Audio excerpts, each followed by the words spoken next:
Bueno, nuestra última panelista es la La doctora doctora Sonia Serrano Rivera, que es profesora de la Universidad de Puerto Rico en Carolina y colabora en el Instituto de Violencia y Complejidad de aquí de la UPI. Es socióloga y abogada.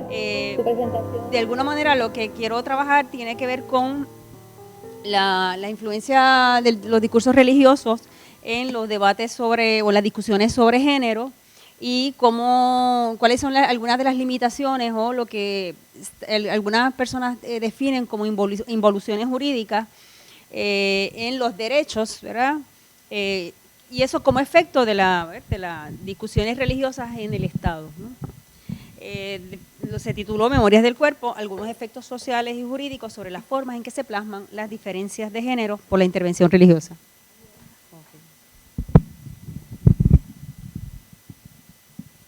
Así. Gracias. Bueno, entrándole al género. ¿Qué hay en estos cuerpos que convocan múltiples miradas de todo tipo? ¿Cuál es la insistencia en marcar los cuerpos que denominamos femeninos? ¿Qué malestar produce los cuerpos de las mujeres? ¿Será la dificultad de apalabrarlos? ¿Será la imposibilidad de aprender su goce en el sentido lacaniano?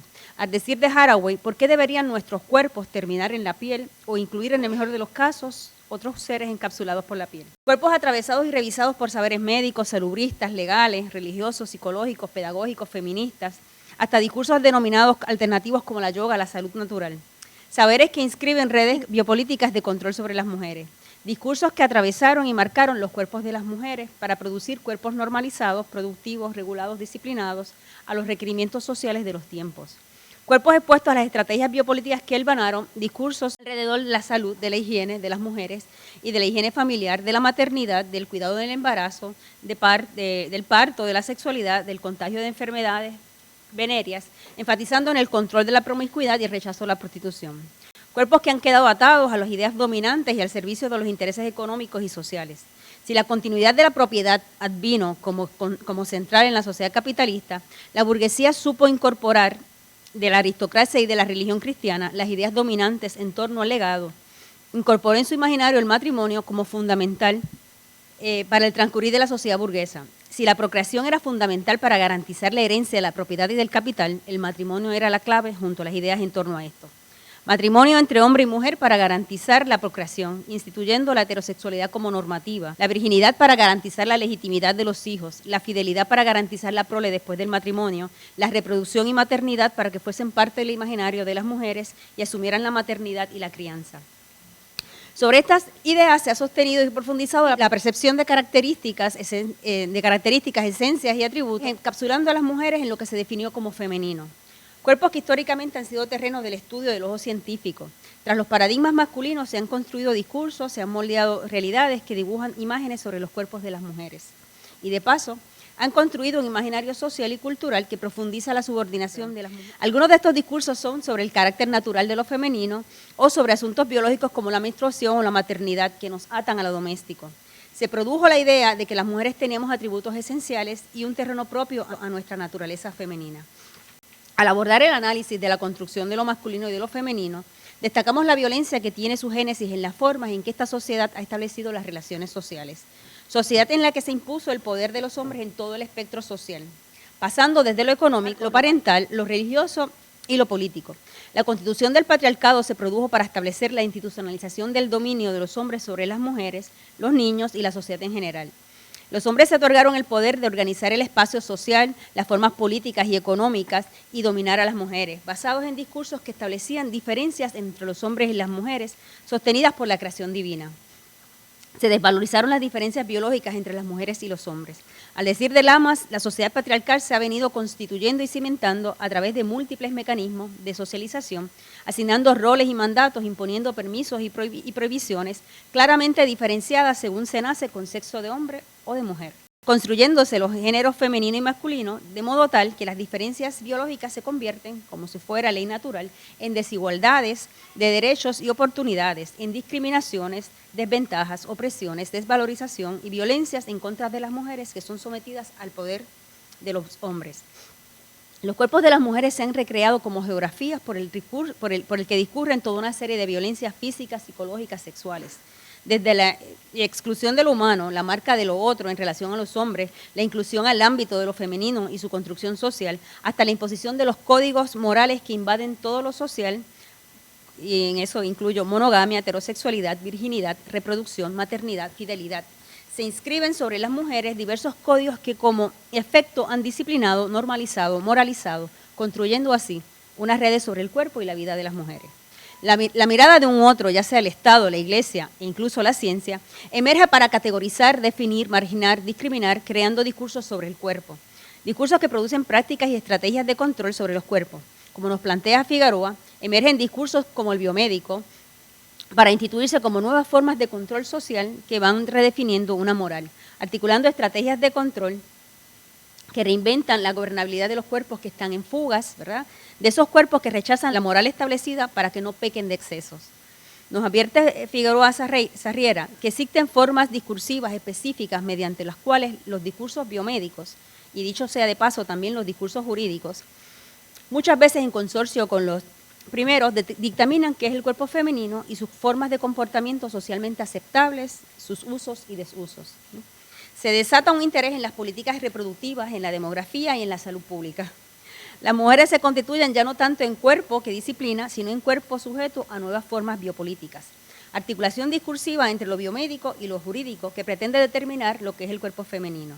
Y con ello se intensifican las opresiones, subordinaciones, violencias, discrímenes que marcan los cuerpos, no solo de lo que denominamos como mujer, sino de todo aquello que se considera femenino. Cuerpos atravesados por un orden social que se fortalece con los discursos religiosos en torno a las mujeres. Recordemos cómo el cristianismo, para eliminar otras formas de vida y asumir el poder religioso, excluyó a las mujeres del espacio público y fue recreando discursos en torno a la mujer como devota, casta, temerosa, sin adornos, madre, sencilla. El cuerpo de las mujeres quedó atrapado y vinculado a un orden social que lo regularizó, lo controló, ejerciendo todo tipo de violencia sobre estos. Al controlar la sexualidad y la reproducción, se intensificaron discursos que produjeron prácticas sociales que tienen efectos sobre la vida, los cuerpos, los derechos, no solo de las mujeres, sino de todo aquello que se considera como femenino. Si la reproducción es central, la decisión de si tener hijos, de cuándo tenerlos, deja de estar en manos de las mujeres. El control sobre la vida se mantiene en otras esferas sociales y también el control sobre el sexo de las criaturas al nacer. A algunas mujeres se les provoca abortos cuando el sexo de la criatura no nacida es mujer, o matan a las niñas al nacer. A otras les mutilan los genitales antes de que se produzca su primera menstruación. Las mujeres están más vulnerables a las violaciones sexuales. Algunas son forzadas a casarse incluso con el violador. A otras quedan embarazadas antes de contraer el matrimonio, las golpean, las maltratan y las expulsan de la casa familiar y en algunos casos son asesinadas. En la ciudad de Juárez y entre otras ciudades, diariamente son asesinadas al menos varias mujeres. Miles de mujeres al casarse tienen más riesgo de ser maltratadas porque la violencia sigue habitando en su propio hogar. Así como también violencias que se plasman en la vida de las personas lesbianas, homosexuales, bisexuales, transexuales, transgéneros, hermafroditas. Fundamentalmente la violencia estructural. Mucha de esta violencia tan cotidiana, y al decir de Sheila Rodríguez Madera, se hace en nombre de un Dios o en nombre de una religión. Se reproduce la opresión, subordinación, discrimen y estigma de todo aquello que se constituye como femenino. Sobre las violencias en el cuerpo definido como femenino entre la Iglesia y el Estado, ¿no? La modernidad prometió separar la Iglesia del Estado, idea vital para el pleno desarrollo de los derechos reconocidos a los seres humanos y garantizados en el nuevo orden social de la burguesía. En las sociedades contemporáneas presenciamos una indistinción cada vez más profunda entre el discurso del Estado y de las religiones en asuntos en torno a lo definido como mujer y femenino. Vinculamos esta intensidad en los discursos y prácticas sociales del Estado con formas de control y regulación social ante diversos procesos sociales. Entre estos destaco la masificación de la participación de las mujeres en la educación, el trabajo, la vida pública, el control de la reproducción sexual, la liberación sexual, que provocó no solo cierto control del cuerpo de las mujeres, sino también la libertad más generalizada de formas de sexualidad alternativas a la normativa heterosexual.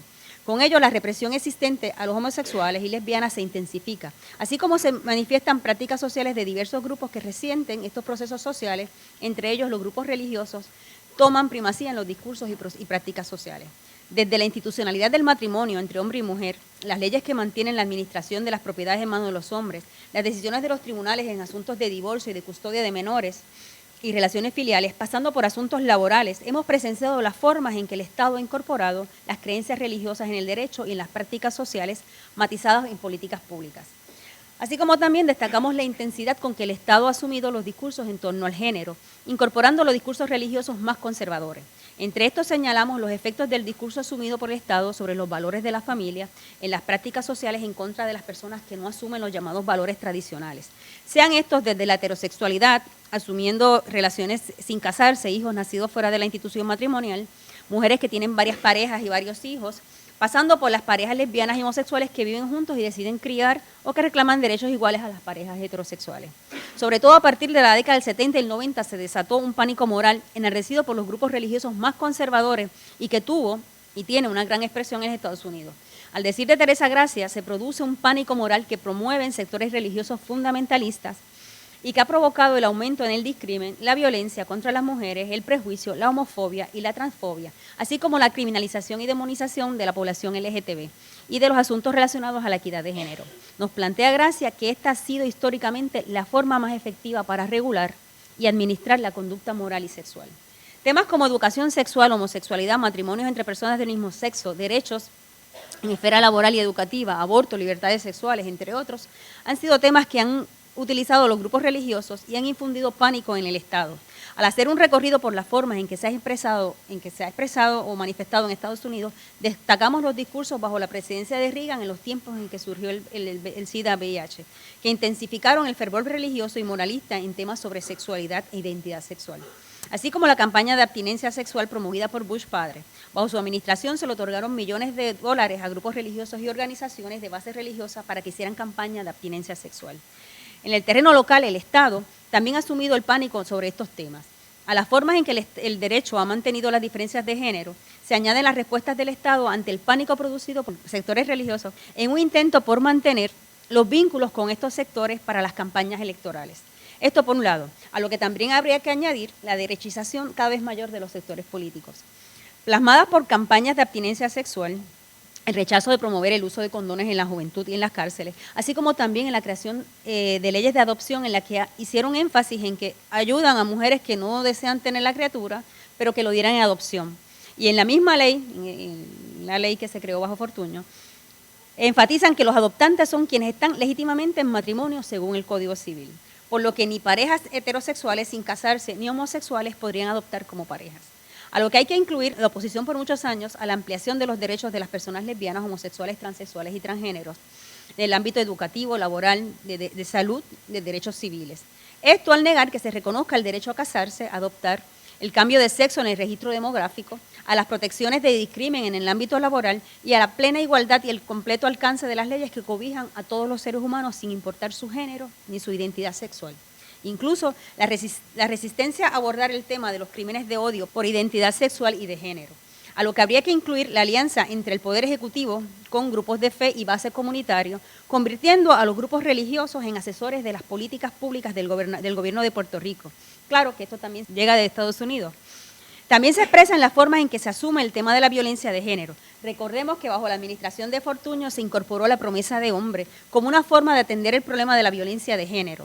También se opusieron a la implantación de la Carta Circular sobre la perspectiva de género en las escuelas públicas. Esto en abierta estrategia con los grupos religiosos más conservadores en Puerto Rico que se han opuesto y continúan oponiéndose a la incorporación de la perspectiva de género y equidad en el currículo de las escuelas públicas.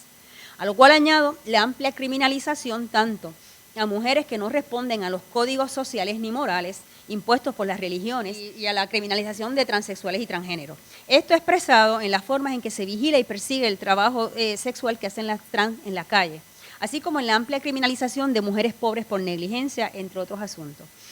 Recordemos la diferencia en el manejo criminal del Estado en el caso de Francesca Soto, a quien se le investigó por un alegado abuso sexual a su hija menor, con la diferencia en el caso de Ana Cacho, a quien el Estado no ha podido acusar ante la muerte de su hijo.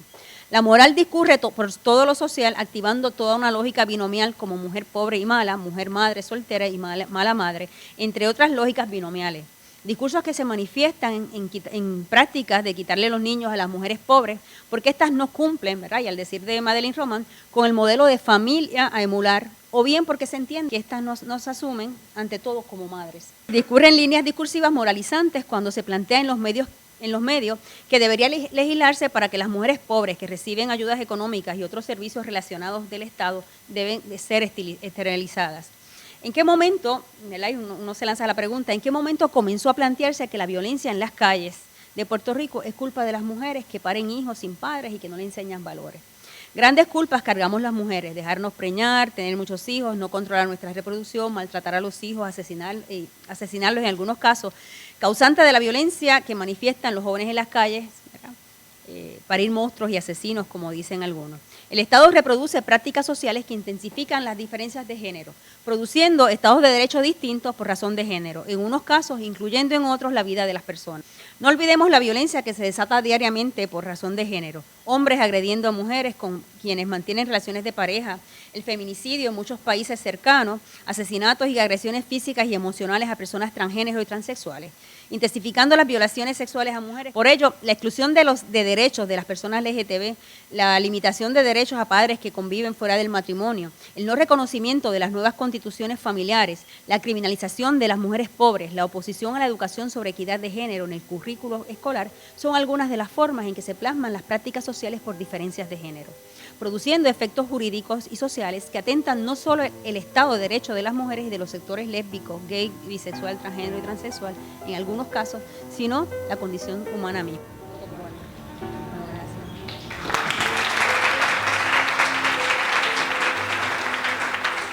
Ciertamente en estas presentaciones hemos visto la necesidad de una transformación a nivel estructural y vemos que es posible, ¿verdad? Con los datos que también los compañeros nos compartieron, lograr hacer unas intervenciones que transformen algunas de las relaciones en esos diferentes niveles, ¿verdad?